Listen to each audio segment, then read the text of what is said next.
ഗും ഗുരുഭ്യോ നമ ഗം ഗണപതയേ നമ സം സരസ്വത്യൈ നമ. ശ്രീമൻ നാരായണീയം ദശകം 21 നവവർഷങ്ങളും സപ്തദീപങ്ങളും.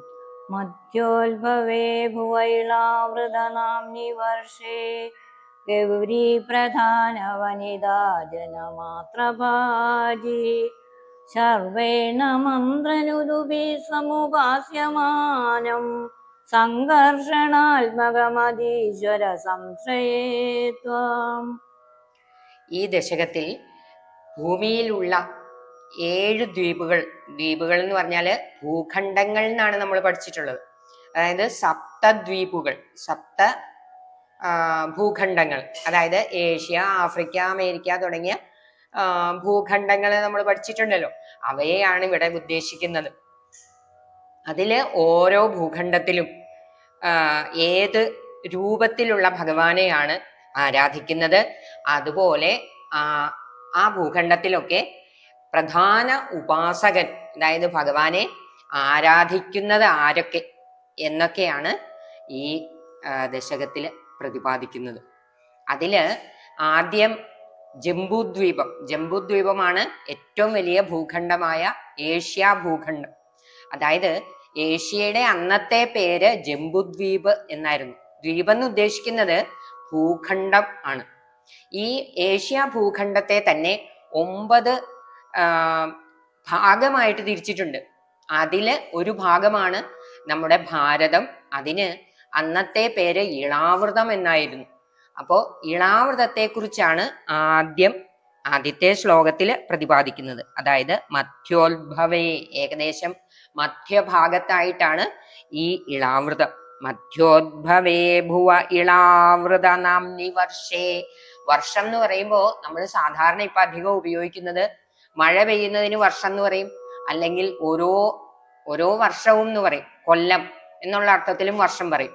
ഇതല്ല, ഒരു പ്രദേശം എന്നുള്ള അർത്ഥത്തിലാണ് ഇവിടെ വർഷം എന്നുള്ളത് ഉദ്ദേശിക്കുന്നത്. അപ്പൊ ഈ പ്രദേശം, അതായത് ഇളാവൃതം എന്ന് പറയുന്നത് ഭാരതത്തിന്റെ അന്നത്തെ പേരാണ്. ഭരതൻ ഭരിച്ചതിന് ശേഷമാണ് ഇത് ഭാരതം എന്ന പേരിലേക്ക് മാറിയത്. അതുവരെ ഇളാവൃതം എന്നായിരുന്നു പേര്. അപ്പൊ ഈ ഇളാവൃതത്തില് ഗൗരി പ്രധാന വനിതാ ജനമാത്രഭാജി, അതായത് ഇവിടെ പ്രധാനമായിട്ടും ഉപാസിക്കുന്നത് ശ്രീ പാർവതീദേവി ആയ നായികയോടു കൂടിയ സ്ത്രീജനങ്ങൾ മാത്രമുള്ള വർഷം ആണ് ഈ ഭൂപ്രദേശം, ഇളാവൃതം എന്ന ഭൂപ്രദേശം. ഈ ഇളാവൃതത്തിന് ഒരു പ്രത്യേകതയും കൂടെ ഉണ്ട്. ഇവിടെ ശ്രീ പരമേശ്വരനും പാർവതീദേവിയും കുറേ നാൾ വിവാഹശേഷം സാധാരണ നവവധൂവരന്മാർ കുറച്ച് നാള് അങ്ങനെ സ്വൈരമായിട്ടിരിക്കുന്നതിന് വേണ്ടി യാത്രകളൊക്കെ ചെയ്യാറുണ്ട്, അല്ലെങ്കിൽ ദൂരെ ഒരു സ്ഥലത്ത് പോയി താമസിക്കാറുണ്ട്. അതുപോലെ താമസിക്കാൻ വന്ന സ്ഥലമാണ് ഈ ഇളാവൃതം. അങ്ങനെ ഇരിക്കെ ശിവനെ കാണാനായിട്ട് മഹർഷിമാര് വന്ന അവസരത്തില് ശ്രീ പാർവതീദേവിക്ക് അതൊരു ബുദ്ധിമുട്ട് എന്ന് തോന്നിയപ്പോൾ ഭഗവാൻ പാർവതീദേവിയുടെ സന്തോഷത്തിന് വേണ്ടി അനുഗ്രഹിച്ച് ഇങ്ങനെ ഒരു വരം കൊടുത്ത പ്രദേശവും കൂടെയാണ്. എങ്ങനെയെന്ന് വെച്ചാൽ, ആണുങ്ങൾ വരുമ്പോഴാണ് പാർവതീദേവിക്ക് ബുദ്ധിമുട്ട്. അതുകൊണ്ട് ആണുങ്ങളായിട്ട് വരുന്നവരൊക്കെ ഈ പ്രദേശത്തേക്ക് കടന്നാൽ പെണ്ണായി തീരും എന്നുള്ള ഒരു വരവും കൂടെ കൊടുത്ത പ്രദേശമാണ് ഇളാവൃതം. അത് മറ്റൊരു സന്ദർഭത്തിലാണ് പറയുന്നത്, ഭാഗവതത്തിലും പറയുന്ന കഥയാണിത്. അപ്പൊ ഇളാവൃതത്തിന് അങ്ങനെ ഒരു പ്രത്യേകതയും കൂടി ഉള്ളതാണ്. അപ്പോ ഈ പ്രദേശത്ത് സംഘർഷണാത്മക ശർവേണ മന്ത്രനുദിഭി സമുപാസ്യമാനം. ശർവൻ എന്ന് പറഞ്ഞാൽ പരമശിവനാണ്. പരമശിവൻ മന്ത്രനുദിഭി, മന്ത്രങ്ങളും സ്തോത്രങ്ങളും ഉപയോഗിച്ച് ഉപാസിക്കുന്നു. ആരെയാണ് ഉപാസിക്കുന്നതെന്ന് അടുത്ത വരിയിൽ. സംഘർഷണാത്മകം, സംഘർഷണൻ എന്ന് പറഞ്ഞാൽ ബലരാമൻ അല്ലെങ്കിൽ ആദിശേഷന്റെ അവതാരമാണ് ബലരാമൻ. അപ്പോ സംഘർഷണാത്മകം, സംഘർഷണനായിട്ട് ഉള്ള രൂപത്തിലാണ് അവിടെ ആരാധിക്കുന്നത്. അപ്പൊ ഉപാസനാമൂർത്തി സംഘർഷണനാണ്. ആദിശേഷന്റെ വേറെ പേരാണ് സംഘർഷണൻ. അപ്പോ ബലരാമനാണ് സംഘർഷണന്റെ അല്ലെങ്കിൽ ആദിശേഷന്റെ അവതാരം. അപ്പോ ആ രൂപത്തിലാണ് അവിടെ ഉപാസിക്കുന്നത്. ഉപാസകനോ ശർവനാണ്, അതായത് ശിവനാണ്. അതാണ് ഈ ശ്ലോകത്തിന്റെ അർത്ഥം, ഒന്നാമത്തെ ശ്ലോകത്തിന്റെ അർത്ഥം. ഇനി നമുക്ക് രണ്ടാമത്തെ ശ്ലോകം നോക്കാം. ഭദ്രാശ്വനാമകൈലാവൃതപൂർവവർഷേ ഭദ്രശ്രവോഭിഋഷിഭിः പരിണൂയമാനം കൽപ്പാന്തഗൂഢനിഗമോദ്ധരണപ്രവീണം ധ്യായാമി ദേവഹയശീർഷതനും ഭവന്തം. ഓം നമോ നാരായണായ. ഈ ഭദ്രാശ്വകം എന്നു പേരായതും ഇളാവൃത ഖണ്ഡത്തിന്റെ കിഴക്കു ഭാഗത്തുള്ളതുമായ ഖണ്ഡമാണ് ഭദ്രശ്രവസ്. ഇവിടെ ഭദ്രശ്രവസുകൾ എന്നു പേരായ മഹർഷിമാര് സ്തുതിക്കുന്നു. ആരെയാണ് സ്തുതിക്കുന്നത്? മത്സ്യമൂർത്തിയായ ഹയഗ്രീവമൂർത്തിയായ അങ്ങയെയാണ് സ്തുതിക്കുന്നത്. ഹയഗ്രീവ സ്വരൂപത്തോടെ കൽപ്പാന്തകാലത്തിങ്കൽ നിഗമങ്ങൾ, കൽപ്പാന്തഗൂഢ നിഗമം എന്ന് പറഞ്ഞ വേദങ്ങൾ, നിഗമോദ്ധരണ പ്രവീണം ധ്യായാമി ദേവ ഹയശീർഷതനു. ഹയം എന്ന് പറഞ്ഞ കുതിര, കുതിരയുടെ തലയോട് കൂടിയ അവതാരം. അതാണ് ഹയഗ്രീവൻ. ഹയഗ്രീവ രൂപം ധരിച്ച ഭഗവാനെയാണ് ഇവിടെ പൂജിക്കുന്നത് അല്ലെങ്കിൽ ആരാധിക്കുന്നത്. ഇവിടെ സ്തുതിക്കുന്നത്, ആരാധിക്കുന്നത് മഹർഷിമാരാണ്. അവരുടെ പേരാണ് ഭദ്രശ്രവസുകൾ. ഈ ഭൂപ്രദേശത്തിന്റെ പേര് ഭദ്രാശ്വം, ഭദ്രാശ്വനാമകം. നാമകം എന്ന് പറഞ്ഞ പേര്. ഭദ്രാശ്വനാമക ഇളാവൃത പൂർവവർഷേ. ഇളാവൃതത്തിന് കിഴക്കു ഭാഗത്ത്, പൂർവം എന്ന് പറഞ്ഞാൽ കിഴക്ക്, കിഴക്കു ഭാഗത്തുള്ള ഭൂഖണ്ഡമാണ് ഭദ്രാശ്വം. ഇളാവൃതത്തിന് കിഴക്കു ഭാഗത്തുള്ള ഭൂപ്രദേശത്തിന്റെ പേരാണ് ഭദ്രാശ്വം. ഈ ഭദ്രാശ്വത്തില് ഉപാസനാമൂർത്തി ഹയഗ്രീവൻ, അതായത് കുതിരയുടെ തലയോട് കൂടിയ ഭഗവാന്റെ രൂപമാണ്. ഭഗവാൻ അങ്ങനെ ഹയഗ്രീവനായിട്ട് അവതരിച്ചിട്ടുണ്ട്. ആ ഹയഗ്രീവ മൂർത്തിയാണ് ഈ ഭദ്രാശ്വം എന്ന് പേരുള്ള ഭൂപ്രദേശത്ത് ആരാധിക്കുന്നത്. ആരാധിക്കുന്നത് ആരൊക്കെയാണ്? ഭദ്രശ്രവസുകൾ എന്ന് പറയുന്ന മഹർഷിമാരാണ്. കൽപ്പാന്ത ഗൂഢ നിഗമോദ്ധരണ പ്രവീണം. ഈ അവതാരത്തിന്റെ ഉദ്ദേശം എന്താണെന്ന് വെച്ചാല്, നിഗമങ്ങളെ അപഹരിച്ചു കൊണ്ടുപോയി ഒരു അസുരൻ. അപ്പോ ആ നിഗമങ്ങളെ, അതായത് വേദങ്ങളെ വീണ്ടെടുക്കുക എന്നുള്ളതായിരുന്നു ഈ അവതാരത്തിന്റെ ഉദ്ദേശം. അതായത് ഹയഗ്രീവനായിട്ട് ഭഗവാൻ അവതരിച്ചത് വേദങ്ങളെ അസുരന്റെ കയ്യിൽ നിന്ന് വീണ്ടെടുക്കാനായിട്ടായിരുന്നു. അങ്ങനെയുള്ള ആ രൂപത്തെയാണ് ഈ പ്രദേശത്ത് ആരാധിക്കുന്നത്. ആരാധിക്കുന്ന ആൾക്കാര് ഭദ്രശ്രവസുകൾ എന്നു പേരുള്ള മഹർഷിമാരാണ്. അതാണ് ഈ രണ്ടാമത്തെ ശ്ലോകത്തില് പറയുന്നത്.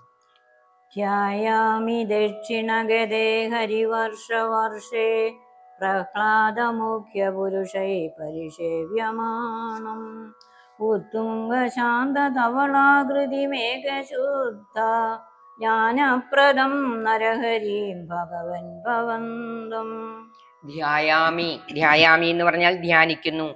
ദക്ഷിണഗതേ, ദക്ഷിണം എന്ന് പറഞ്ഞ തെക്ക്. ഹരിവർഷവർഷേ, ഹരിവർഷം എന്ന് പറഞ്ഞ പ്രദേശം. ഇവിടെ വർഷം എന്ന് ഉദ്ദേശിക്കുന്നത് ഞാൻ നേരത്തെ പറഞ്ഞല്ലോ, ഭൂപ്രദേശം എന്നുള്ള അർത്ഥത്തിലാണ്. ആ പ്രദേശത്തിന്റെ പേരാണ് ഹരിവർഷം എന്ന്. ഈ ഹരിവർഷം എന്ന് പറഞ്ഞ ഭൂപ്രദേശത്തിൽ എന്താണ്? പ്രഹ്ലാദൻ തുടങ്ങിയ ജനങ്ങളാൽ നന്നായി സേവിക്കപ്പെടുന്നു. പ്രഹ്ലാദന്റെ ഉപാസനാമൂർത്തി നരസിംഹരൂപിയായ ഭഗവാനാണ്. പ്രഹ്ലാദ മുഖ്യ പുരുഷൈ, അതില് പ്രധാനി പ്രഹ്ലാദനാണ്. പ്രഹ്ലാദൻ തുടങ്ങിയവര് ഭംഗിയായി സ്തുതിക്കുന്നു, അല്ലെ സേവിക്കുന്നു, അല്ലെ പൂജിക്കുന്നു. പരിസേവ്യമാണെന്ന് പറഞ്ഞാൽ സേവ ചെയ്യുന്നു, ഭഗവാനെ സദാ സ്മരിച്ചുകൊണ്ട് സ്തുതിച്ചുകൊണ്ടിരിക്കുന്നു. ഉത്തുംഗ ശാന്ത ധവളാകൃതി. ഉത്തുംഗം എന്ന് പറഞ്ഞാല് ഉന്നതമായ നല്ല ഉയരമുള്ള അത്യുന്നതം. ശമഗുണപ്രദ ഉത്തുംഗ ശാന്ത. ശാന്തം എന്ന് പറഞ്ഞാല് ശമം ശീലിച്ചവർക്കാണ് ശാന്തമായിട്ടിരിക്കാൻ സാധിക്കുക. അതാണ് ശമഗുണപ്രധാനം. ധവളാകൃതി. ധവളം എന്ന് പറഞ്ഞാൽ വെളുപ്പ് നിറം. അതിശുദ്ധമായ. നരസിംഹം എന്ന് പറയുമ്പോഴത്തേക്കും തന്നെ നമുക്ക് ഭയമാണ് സാധാരണഗതിയിൽ ഉണ്ടാവുക. പക്ഷെ അദ്ദേഹം ശരിക്കും അങ്ങനെ ഒരു വേഷം കെട്ടിയത് മാത്രമാണ്. ഭഗവാൻ ശാന്തസ്വരൂപിയാണ്. വെളുത്ത ആകൃതിയുള്ളവനും ശുദ്ധമായ, അതായത് നിർമ്മലമായ ഏകജ്ഞാനം. ഉത്തുംഗ ശാന്ത ധവളാകൃതിയും ഏകശുദ്ധജ്ഞാനപ്രദം, അതായത് അദ്വൈതം ഒന്നേ ഉള്ളൂ എന്ന് പറയുന്ന ആ ചിന്താഗതിയിൽ ആ ജ്ഞാനത്തെ ഏകമേവ അദ്വിതീയം, ഒന്നു മാത്രമേ ഉള്ളൂ എന്ന് പറയുന്ന ആ അറിവ് പകർന്നു നൽകുന്ന സ്വരൂപമായിട്ടുള്ള നരസിംഹരൂപിയെയാണ് അവിടെ ഉപാസനാമൂർത്തി. നരസിംഹരൂപമാണ് അവിടുത്തെ ഉപാസനാമൂർത്തി. ജ്ഞാനപ്രദം നരഹരിം. നരഹരി എന്ന് പറഞ്ഞാല് നരൻ എന്ന് പറഞ്ഞാൽ മനുഷ്യൻ, ഹരി എന്ന് പറഞ്ഞാൽ സിംഹം.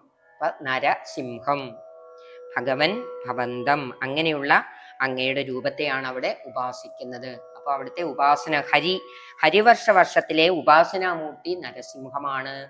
അതുപോലെ അവിടെ ഉപാസിക്കുന്ന ആൾക്കാരിൽ പ്രമുഖൻ പ്രഹ്ലാദനാണ്. പ്രഹ്ലാദൻ തുടങ്ങിയവർ ഉപാസിക്കുന്ന പ്രദേശമാണ് ഈ ഹരിവർഷം.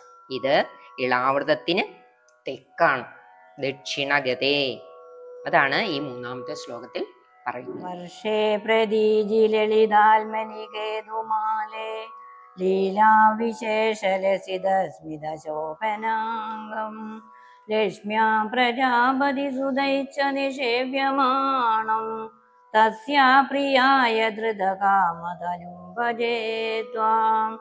ഓം നമോ നാരായണായ.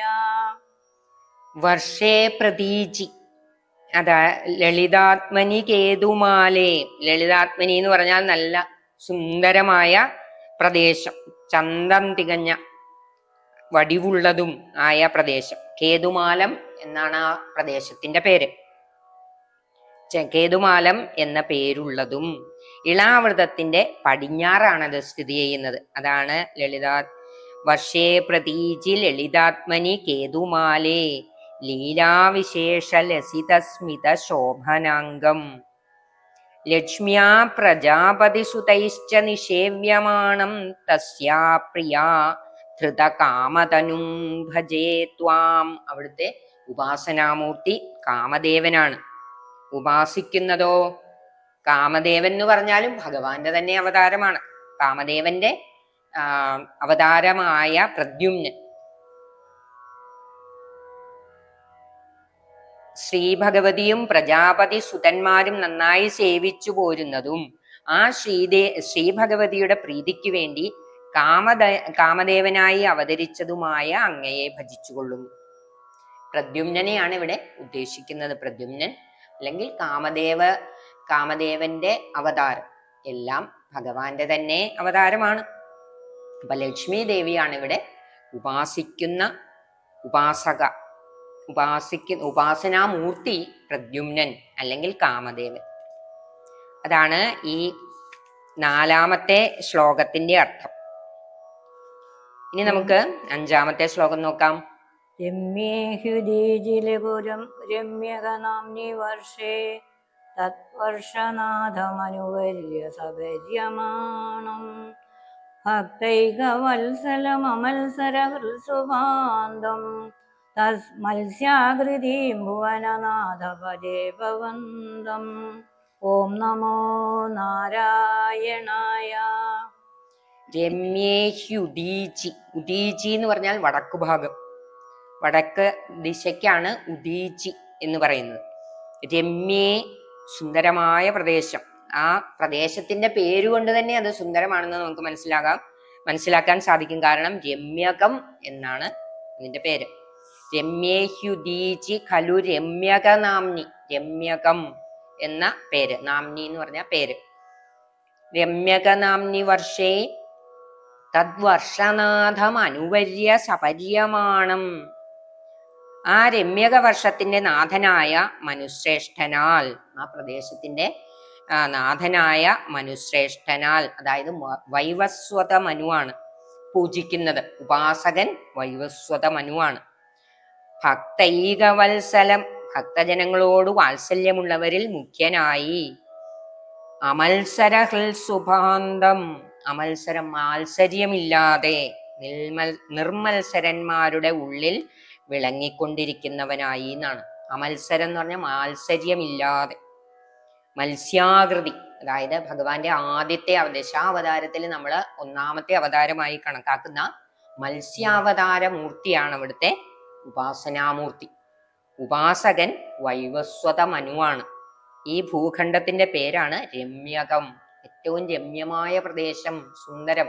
രമ്യം എന്ന് പറഞ്ഞാൽ സുന്ദരം, മനോഹരം എന്നൊക്കെയാണ് അർത്ഥം. അപ്പോ ഈ ശ്ലോകത്തിന്റെ 5-ാമത്തെ ശ്ലോകത്തിന്റെ അർത്ഥം ഇതാണ്. നമുക്ക് 6-ാമത്തെ ശ്ലോകം നോക്കാം. വർഷം ഹിരൺമയ സമാവയമൗതരാഹം ആസീനമദ്രിധൃതി കർമ്മഠകാമടാംഗം സംസേവതേ പിതൃഗണപ്രവരോര്യമായം തം ത്വാം ഭജാമി ഭഗവൻ പരചിന്മയാത്മൻ. ഓം നമോ നാരായണായ. ഈ ശ്ലോകത്തില് വർഷം ഹിരൺമയം, അതായത് ഹിരൺമയം എന്നു പേരുള്ള ഭൂപ്രദേശമാണത്. അത് രമ്യകം എന്ന മേൽപ്പറഞ്ഞ ഭൂപ്രദേശത്തിന്റെ വടക്കുഭാഗത്താണ്. വർഷം ഹിരൺമയം സമാഹ്വയം, ആഹ്വയം എന്ന് പറഞ്ഞാല് പേരോട് കൂടിയതെന്ന. ഔത്തരാഹം എന്ന് പറഞ്ഞാൽ ഉത്തര പ്രദേശം. ഉത്തരം എന്ന് പറഞ്ഞാൽ വടക്ക് പ്രദേശം എന്നാണ്. ഔത്തരാഹം, വടക്കു ഭാഗത്ത്. ഹിരൺമയം എന്നു പേരുള്ള ഈ പ്രദേശത്തിന്റെ പേര് ഹിരൺമയം എന്നാണ്. ഈ പ്രദേശമൊക്കെ ഈ ഏഷ്യാ ഭൂഖണ്ഡത്തിലുള്ള 9 പ്രദേശങ്ങളെയാണ് നമ്മൾ പറയുന്നത്. ഇപ്പോഴവയുടെ പേരൊക്കെ മാറി എന്നുള്ളതേ ഉള്ളൂ, പ്രദേശം അതൊക്കെ തന്നെയാണ്. ഹിരൺമയം എന്നു പേരുള്ളതുമായ വർഷത്തിൽ മന്ദരപർവ്വതത്തെ പൊക്കിയെടുക്കുന്നതിൽ അദ്രിധൃതം, ആസീനം, ആസീനം എന്ന് പറഞ്ഞാൽ ഇവിടെ പരിലസിക്കുന്ന മൂർത്തി. എങ്ങനെയുള്ള മൂർത്തിയാണ്? അദ്രിധൃതിയായിട്ടുള്ള, അദ്രി എന്ന് പറഞ്ഞ പർവ്വതം, പർവ്വതത്തെ ധരിച്ചവനായ. ഏത് പർവ്വതത്തെയാണ്? മന്ദരപർവ്വതത്തെ. മന്ദരപർവ്വതം പാലാഴിയിൽ കൊണ്ടുവച്ച് മഥനം ചെയ്ത സമയത്ത് ഈ മന്ദരപർവ്വതം താഴ്ന്നു പോയായിരുന്നു. ആ താഴ്ന്നുപോയ അവസരത്തില് ഭഗവാൻ കൂർമാവതാരം, ആമയുടെ രൂപം ധരിച്ച് ആ മന്ദരപർവ്വതത്തെ ഉയർത്തിക്കൊണ്ടുവന്നു. ആ രൂപമാണ് മന്ദരപർവ്വതത്തെ പൊക്കിയെടുക്കുന്നതിൽ സാമർഥ്യം കാണിച്ച കൂർമ്മ ശരീരമുള്ളവനായ ഭഗവാനെയാണ് ഇവിടെ ഉപാസനാമൂർത്തിയായിട്ട് സങ്കല്പിക്കുന്നത്. അത് ആ ഭഗവാനെ, കൂർമാവതാര രൂപിയായ ഭഗവാനെ ഉപാസിക്കുന്നത് പിതൃക്കളുടെ കൂട്ടത്തിൽ ശ്രേഷ്ഠനായ അരിയമാവ് ആണ്. അരിയമാവ് നന്നായി സേവിക്കുന്ന ഉപാസനാമൂർത്തിയോ കൂർമാവതാര അല്ലെങ്കിൽ കൂർമ്മമായിട്ട് അവതരിച്ച ഭഗവാനെയാണ്. അതാണ് ഈ ശ്ലോകത്തിന്റെ അർത്ഥം. ഇനി അടുത്ത ശ്ലോകം നോക്കാം. കിം ജ്യോതരേഷു കുരുഷു പ്രിയയാ ധരണ്യ സംസേവിതോ മഹിതമന്ത്രനുതി പ്രഭേദൈ ദംഷ്ട്രാംഗൃഷ്ടഘനപൃഷ്ടഗിരിഷ്ടവർഷ്മ ത്വം പാഹി വിജ്ഞനുദയജ്ഞവരാഹമൂർത്തേ. ഓം നമോ നാരായണായ. കിം ച ഉത്തരേഷു, ഉത്തരേഷു എന്ന് പറഞ്ഞാൽ വടക്കുഭാഗത്ത്. കുരുഷു, ഉത്തരകുരു എന്നാണ് ആ പ്രദേശത്തിന്റെ പേര്. ഉത്തരകുരു പ്രദേശത്ത് പ്രിയയായ ഭൂമിദേവി, ഭൂമിദേവിയാണ് അവിടെ ഉപാസിക്കുന്ന ഉപാസക. നാനാ മന്ത്രങ്ങൾ കൊണ്ടും മഹിത മന്ത്രം, വളരെ മാഹാത്മ്യമുള്ള മന്ത്രങ്ങൾ കൊണ്ട്, മഹിത മന്ത്ര നുതി, നുതി എന്ന് പറഞ്ഞ സ്തുതികള്, മന്ത്രങ്ങളും സ്തുതികളും കൊണ്ട് ആരാധിക്കുന്ന, ആരാണ് ആരാധിക്കുന്നത്? ഭൂമിദേവി. ആരെയാണ് ആരാധിക്കുന്നത്? ഭഗവാന്റെ തന്നെ ദശാവതാരത്തിൽ ഒന്നായിട്ടുള്ള ഏതാണ്? വരാഹാവതാരം, വരാഹരൂപിയായ ഭഗവാനെയാണ് ഇവിടെ ആരാധിക്കുന്നത്. വരാഹത്തിന്റെ ദംഷ്ട്രയുടെ അറ്റത്താണ് ഭൂമിദേവിയെ എടുത്തുകൊണ്ട് വന്നത്. കാരണജലത്തിൽ മുങ്ങിപ്പോയ ഭൂമിദേവിയെ ഈ പന്നി, വരാഹം എന്ന് പറഞ്ഞാൽ പന്നിയുടെ രൂപം ധരിച്ച ഭഗവാനാണ് പൊക്കിക്കൊണ്ട് വന്നത്. അപ്പോ ആ ഭൂമിദേവി ആ ഒരു സന്തോഷത്തിൽ, ഒരു അസുരൻ, ഹിരണ്യാക്ഷൻ എന്ന അസുരൻ ഭൂമിദേവിയെ കാരണജലത്തിൽ മുക്കി വെച്ചതാണ്. ഭൂമിദേവി വല്ലാതെ ഭയന്നുപോയി. അപ്പോൾ ഭഗവാൻ പന്നിയുടെ രൂപം ധരിച്ച് ഭൂമിദേവിയെ ഉദ്ധരിച്ചു.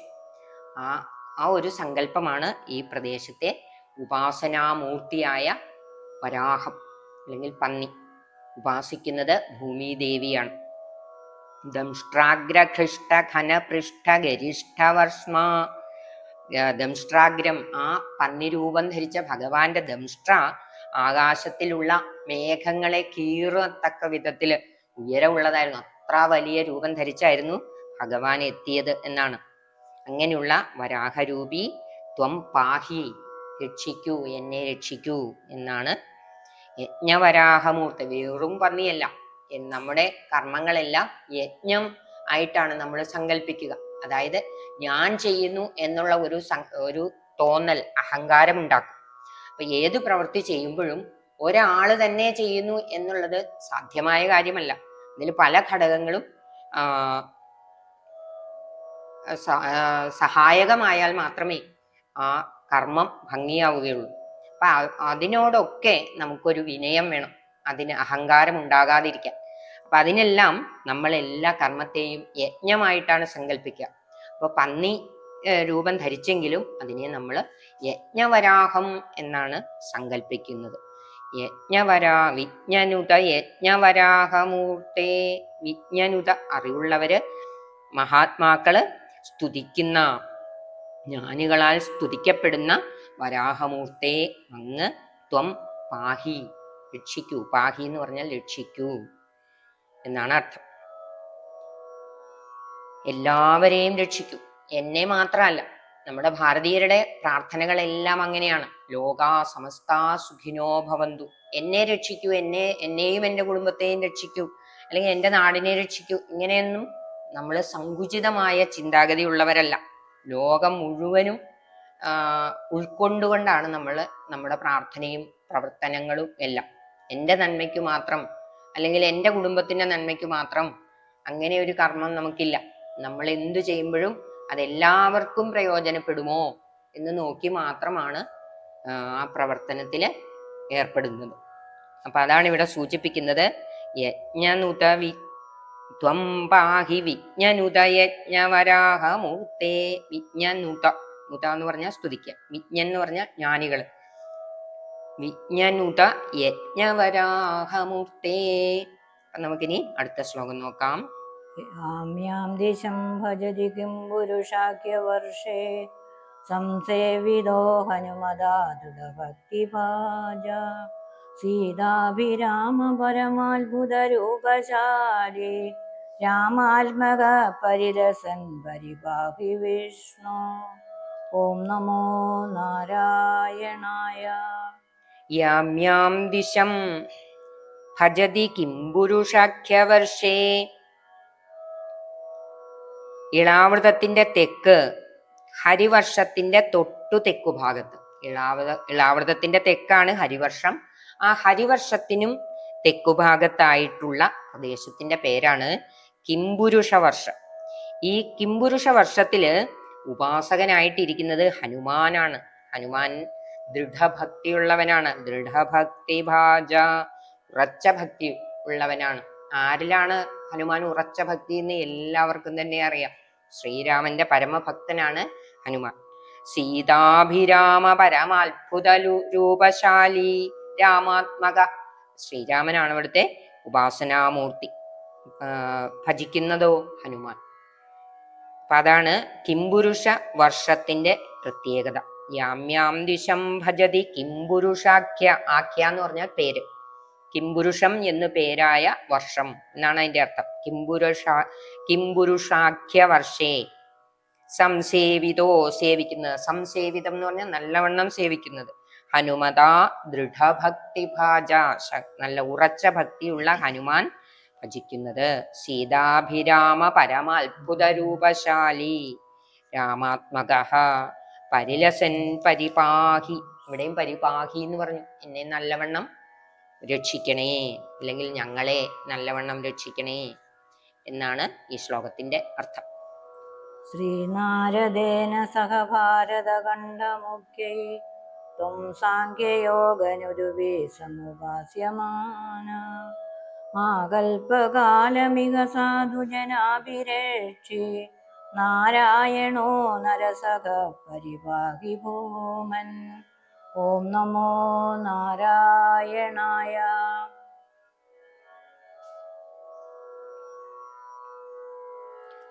ഈ ശ്ലോകത്തിന്റെ അർത്ഥം ശ്രീനാരദേന സഹ ഭാരതഖണ്ഡമുഖ്യൈ.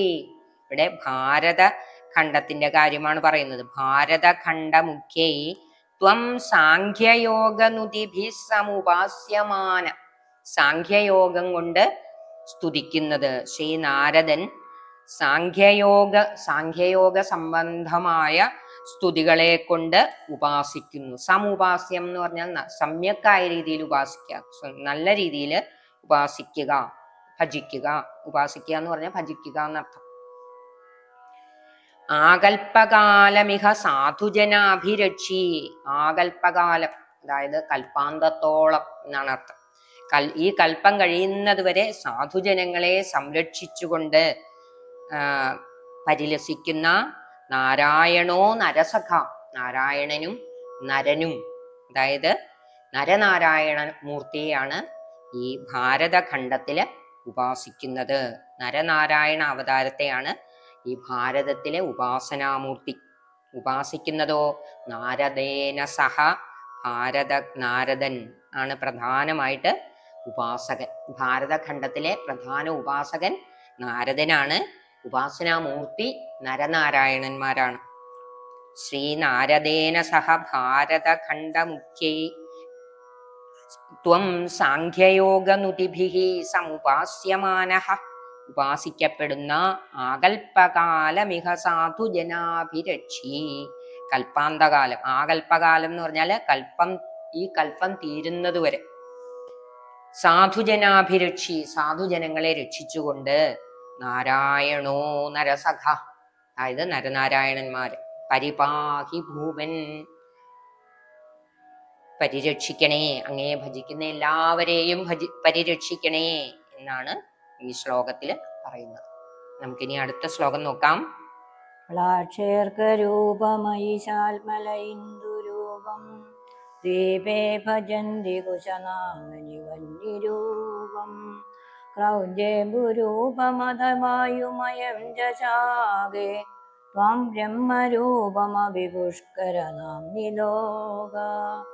ഓം നമോ നാരായണായ. ഈ 10ാമത്തെ ശ്ലോകത്തില് ഇതുവരെ പറഞ്ഞത് 9 വർഷങ്ങളെ കുറിച്ചായിരുന്നു. അതായത് ജംബുദ്വീപത്തിലെ 9 പ്രദേശങ്ങളെ കുറിച്ചായിരുന്നു പറഞ്ഞത്. ഇനി പറയുന്നത് സപ്തദ്വീപുകളിൽ ഒരു ദ്വീപിലുള്ള 9 വർഷങ്ങൾ, അതായത് ജംബുദ്വീപത്തിലെ 9 വർഷങ്ങളെ കുറിച്ചും ആ വർഷങ്ങളിലെ ഉപാസനാമൂർത്തികളെ കുറിച്ചും അവിടെ ഉപാസിക്കുന്നത് പ്രധാനമായിട്ടും ആരൊക്കെയാണ് എന്നുമാണ് പറഞ്ഞത്. ഇനി ഈ 10ാമത്തെ ശ്ലോകത്തിൽ മറ്റ് 6 ദ്വീപുകൾ എന്ന് ഉദ്ദേശിക്കുന്നത് ഭൂഖണ്ഡങ്ങൾ, മറ്റ് 6 ഭൂഖണ്ഡങ്ങളില് ഏതൊക്കെ രൂപത്തിലാണ് ഭഗവാനെ ഉപാസിക്കുന്നത്. എല്ലാം ഭഗവാന്റെ തന്നെ ഓരോ രൂപങ്ങൾ തന്നെയാണ്, അല്ലെങ്കിൽ ഭഗവാന്റെ അവതാരങ്ങൾ തന്നെയാണ്. എന്നാലും ഓരോ പ്രദേശത്തിന് അനുയോജ്യമായ വിധത്തിൽ ഓരോ രൂപങ്ങളാണ് അവിടെയൊക്കെ ഭജിക്കപ്പെടുന്നത്. അതില് ഓരോ ദ്വീപിലെ ആയിട്ട് പറയുകയാണ്. പ്ലാക്ഷേ അർക്കരൂപമയി. അർക്കൻ എന്ന് പറഞ്ഞാൽ സൂര്യൻ.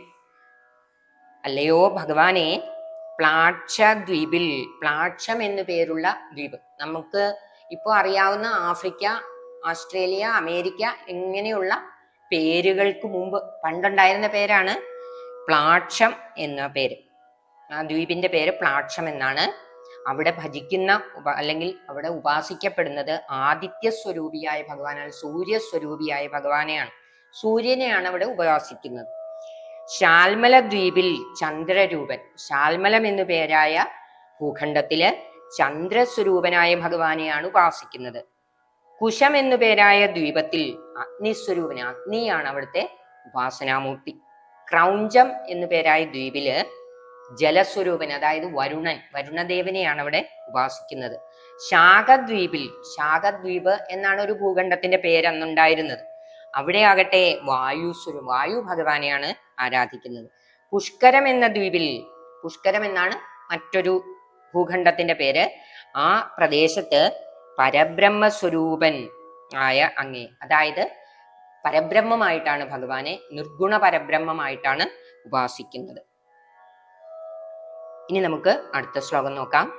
സർവൈർധ്രുവാദിഭിരുഡു പ്രകരൈഗൃഹൈശ്ച ഉച്ചാദികേഷു അവയവേഷു അഭികൽപ്യമാനൈ ത്വാം ശിംശുമാരവപുഷാ മഹതാമുപാസ്യ സന്ധ്യാസുരുന്തി നരകം മമ സിന്ധുശായിൻ. ഓം നമോ നാരായണായ. ഇതുവരെയുള്ള ശ്ലോകങ്ങളിൽ പറഞ്ഞത് ഭൂമിയിലുള്ള പ്രദേശങ്ങളെക്കുറിച്ചും അവിടുത്തെ ഉപാസനാമൂർത്തികളെ കുറിച്ചുമാണ്. ഇനി ആകാശത്തിൽ, അന്തരീക്ഷത്തിലുള്ള അല്ലെങ്കിൽ ആകാശത്തിലുള്ള കാര്യങ്ങളാണ് പറയുന്നത്. നക്ഷത്രങ്ങളെക്കുറിച്ചും ഗ്രഹങ്ങളെക്കുറിച്ചുമൊക്കെയാണ് പറയുന്നത്. സർവൈർ ധ്രുവാദിഭിരുഡു, ഉഡു എന്ന് പറഞ്ഞ നക്ഷത്രം, ധ്രുവൻ മുതലായ, ധ്രുവാദി എന്ന് പറഞ്ഞാൽ ധ്രുവൻ മുതലായ, ധ്രുവൻ മുതലായ നക്ഷത്രങ്ങൾ എങ്ങനെയാണ്? വാൽ തുടങ്ങിയ അതത് അവയവങ്ങളുടെ സ്ഥാനത്ത് സങ്കല്പിക്കപ്പെടുന്ന ധ്രുവൻ മുതലായ സകല നക്ഷത്ര സമൂഹങ്ങളെയും ആകാശത്തിലെ ശിംശുമാര വപുസ്, ശിംശുമാരം എന്ന് പറഞ്ഞ് അതിഭയങ്കരമായ ഒരു മത്സ്യരൂപത്തെ സങ്കല്പിക്കുന്നു. ആ മത്സ്യത്തിന്റെ വാലിന്റെ ഏറ്റവും അറ്റത്ത്, വടക്കേ ഭാഗത്തേക്ക് വാലായിട്ടാണ് ആ മത്സ്യത്തിനെ സങ്കല്പിക്കുന്നത്. ആ വാലിന്റെ വടക്കേ അറ്റത്ത് ധ്രുവനെ സങ്കല്പിക്കുന്നു, ധ്രുവ നക്ഷത്രത്തിന്റെ സ്ഥാനമായിട്ട് സങ്കല്പിക്കുന്നു. സങ്കല്പിക്കപ്പെടുന്ന ധ്രുവൻ, വാൽ തുടങ്ങിയ അതത് അവയവങ്ങളുടെ സ്ഥാനത്ത് സങ്കല്പിക്കപ്പെടുന്ന ധ്രുവൻ മുതലായ സകല നക്ഷത്രങ്ങളുടെയും സൂര്യചന്ദ്രാദികളായ ഗ്രഹങ്ങളെയും ഇതില് പ്രതിപാദിക്കുന്നു. സന്ധ്യാസു ശിംശുമാരവപുഷാ മഹതാമുപാസ്യ, സന്ധ്യതോറും, അതായത് 3 സന്ധ്യകളാണ് നമ്മൾ ഉപാസനയ്ക്കായിട്ട് ഉപയോഗിക്കുന്നത്. രാവിലെ, ഉച്ചയ്ക്ക്, വൈകുന്നേരം. ശിംശുമാരത്തിന്റെ വടിവുള്ളതായിട്ട്, ശിംശുമാരം എന്ന് പറഞ്ഞാൽ വളരെ വലിയതായ ഒരു മത്സ്യം. ജ്ഞാനികളും യോഗ്യന്മാരായിട്ടുള്ളവരും ഇങ്ങനെയുള്ള മത്സ്യാകൃതിയായ ഭഗവാനെ ഭജിക്കുന്നു. പാലാഴിയിൽ പള്ളി കൊള്ളുന്നവനായ അവിടുന്ന് ഈ ഉള്ളവന്റെ നരകത്തെ തടയുമാറാകണമേ. സർവൈഹി ധ്രുവാദിഭിരുഡു പ്രകരൈഗ്രഹൈശ്ച, ഉഡു എന്ന് പറഞ്ഞാൽ നക്ഷത്രം, പിന്നെ മറ്റ് ഗ്രഹങ്ങൾ. പുച്ഛാദികേഷു, പുച്ഛം എന്ന് പറഞ്ഞാൽ വാൽ, പുച്ഛം മുതലായ, പുച്ഛാദി എന്ന് പറഞ്ഞാൽ വാൽ മുതലായ അവയവങ്ങൾ, വാൽ തൊട്ട് കാലുകള്, കൈകള് തുടങ്ങിയ ശരീരാവയവങ്ങൾ.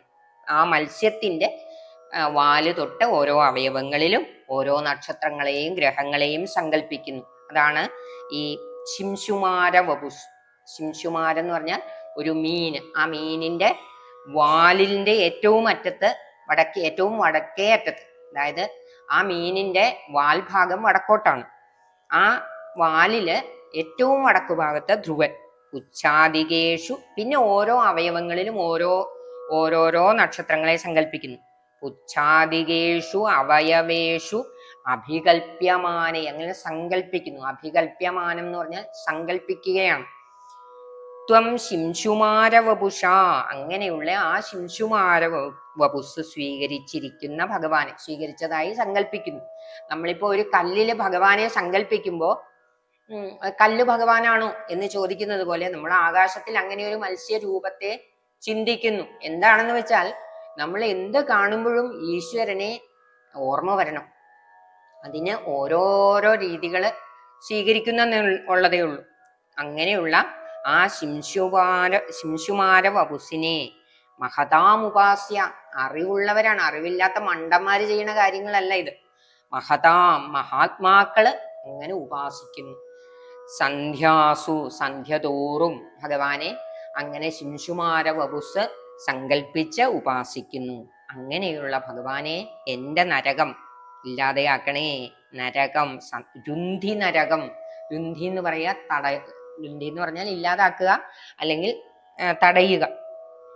സിന്ധുഷായിൻ, സിന്ധു എന്ന് പറഞ്ഞാല് സമുദ്രം, സമുദ്രത്തില് ശയിക്കുന്നവനെ, പാലാഴിയിൽ ശയിക്കുന്ന ഭഗവാനെ, പാലാഴിയിൽ അങ്ങനെ സ്വസ്ഥമായിട്ട് ശാന്തമായിട്ട് ശയിക്കുന്ന ഭഗവാനെ, എൻ്റെ ഈ നരകാവസ്ഥ കാണുന്നില്ലേ, രോഗാവസ്ഥ അങ്ങ് കാണുന്നില്ലേ, എന്തുകൊണ്ടാണിത് മാറ്റിത്തരാത്തത് എന്നാണ് ഇവിടെ ഉദ്ദേശിക്കുന്നത്. അപ്പോ ഈ ശ്ലോകത്തിന്റെ അർത്ഥം ഇതാണ്. ഇനി നമുക്ക് അടുത്ത ശ്ലോകം നോക്കാം. പാതാളമൂലഭുവിശേഷതനും ഭവന്തം ലോലൈകകുണ്ടല വിരാജി സഹസ്രശീർഷം നീലാംബരം ധൃതകലം ഭുജഗാംഗനാഭിർ ജുഷ്ടം വജേ ഹരഗദാൻ ഗുരുദേഹനാഥ. ഓം നമോ നാരായണായ. സർവത്ര ഗോവിന്ദ നാമ സങ്കീർത്തനം. ഗോവിന്ദ ഗോവിന്ദ. ഒറ്റ ശ്ലോകം കൊണ്ട്, അതായത് ഈ 11ാമത്തെ ശ്ലോകം കൊണ്ട് ആകാശത്തിലെ കാര്യങ്ങളെ സംഗ്രഹിച്ചതിന് ശേഷം പാതാളത്തെക്കുറിച്ച്, പാതാളത്തിലെ ഉപാസനാമൂർത്തിയാണ് പ്രധാനം. എല്ലാ പ്രദേശത്തും ഭൂമിയില് ഉള്ള ഉപാസനാമൂർത്തി, ഓരോ പ്രദേശത്തും ഏതൊക്കെ ഉപാസനാമൂർത്തികളാണ്, ആരൊക്കെ ഉപാസിക്കുന്നു എന്ന് പറഞ്ഞു. ഓരോ വിഭാഗം ഭൂഖണ്ഡത്തിലും ആരൊക്കെയാണ് ഉപാസനാമൂർത്തി, ആരൊക്കെയാണ് ഉപാസിക്കുന്നവര് എന്നൊക്കെ പറഞ്ഞതിന് ശേഷം അന്തരീക്ഷത്തെ കുറിച്ച് പറഞ്ഞു. അന്തരീക്ഷത്തില് ശിംശുമാര വപുസുള്ള ഭഗവാനെയാണ്, അതായത് വലിയൊരു മത്സ്യാകൃതിയുള്ള ഭഗവാനെയാണ് ഭജിക്കുന്നതെന്ന് പറഞ്ഞു. അതിനുശേഷം പാതാളത്തില് പ്രധാനമായിട്ടും ഭഗവാന്റെ ഏത് രൂപമാണ് ഭജിക്കപ്പെടുന്നത് എന്നാണ് ഈ 12ാമത്തെ ശ്ലോകത്തില് പറയുന്നത്. പാതാള മൂലഭുവി ശേഷതനും ഭവന്തം, ആദിശേഷനായിട്ട് ഭഗവാൻ ഇരിക്കുന്നു. ആ ആദിശേഷ രൂപിയായ ഭഗവാനെയാണ് അവിടെ ഭജിക്കപ്പെടുന്നത്. ലോലൈകകുണ്ടലം, ഏകകുണ്ടലധരനാണ് ഈ ആദിശേഷ രൂപിയായ ഭഗവാൻ. ഒരു കാതില് മാത്രം കുണ്ടലം ധരിച്ചവനാണ്. സഹസ്രശീർഷം, 1000 ഭണങ്ങളാണ് ആദിശേഷനുള്ളത്. നീലാംബരം, നീലം നിറത്തിലുള്ള വസ്ത്രം, അമ്പരം എന്ന് പറഞ്ഞാൽ വസ്ത്രം, നീല നിറത്തിലുള്ള വസ്ത്രമാണ് ധരിച്ചിരിക്കുന്നത്. ധൃതഹലം, ഹലം ധരിച്ചവനാണ്, കലപ്പ ധരിച്ചവൻ. കലപ്പ ധരിച്ചത് ബലരാമൻ. ബലരാമൻ ഈ ആദിശേഷന്റെ അവതാരമാണ്. ഭുജഗാംഗനാഭി, ഭുജഗാംഗനാഭി, ഭുജകങ്ങള്, ഭുജകങ്ങളുടെ നാഗകന്യകകൾ അല്ലെങ്കിൽ നാഗസ്ത്രീകൾ ഭഗവാനെ അങ്ങനെ ചുറ്റും നിന്ന് സേവിക്കുന്നു. ഭുജഗാംഗനാഭി ജുഷ്ടം ഭജേ, അവരാൽ ചുറ്റപ്പെട്ട് അവരുടെ പരിസേവയാൽ സന്തോഷിച്ച് ആനന്ദിച്ചിരിക്കുന്ന ഭഗവാനെ ഭജേ ഹരഗദാൻ ഗുരുഗേഹനാഥ. അങ്ങനെയുള്ള ഭഗവാനെ ഞാനും ഭജിക്കുന്നു. ഭജേ, ഞാൻ ഭജിക്കുന്നു. ഹരഗദാൻ, എൻ്റെ വേദനകളെ, ഗദം എന്ന് പറഞ്ഞാൽ വേദന, ഗദാൻ എന്ന് പറഞ്ഞാൽ വേദന, രോഗങ്ങളെ, വിഷമങ്ങളെ ഹര ഇല്ലാതെയാക്കൂ, ഹരിക്കൂ. ഗുരുഗേഹനാഥ, അതായത് ഗുരുവായൂരപ്പ. അല്ലയോ ഗുരുവായൂരപ്പ, ഈ ആദിശേഷനായിട്ട് പാതാള പ്രദേശത്ത് ഏകകുണ്ടലധരനായിട്ട് നാഗ സ്ത്രീകളാൽ ചുറ്റപ്പെട്ട് അവരുടെ പരിസേവയാൽ ആനന്ദിച്ച് പരിലസിക്കുന്ന അങ്ങയെ ഞാൻ ഭജിക്കുന്നു. അങ്ങ് എൻ്റെ വേദനകളെ, വിഷമങ്ങളെ എല്ലാം മാറ്റിത്തരേണമേ ഗുരുവായൂരപ്പ എന്നാണ് ഈ ശ്ലോകത്തിന്റെ അർത്ഥം. അങ്ങനെ ഈ ദശകം, 21ാമത്തെ ദശകം സമാപിക്കുന്നു. കായേന വാച മനസേന്ദ്രിയൈർവാ ബുദ്ധ്യാത്മനാ വാ പ്രകൃതേ സ്വഭാവാത് കരോമി യദ്യത് സകലം പരസ്മൈ നാരായണായേതി സമർപ്പയാമി.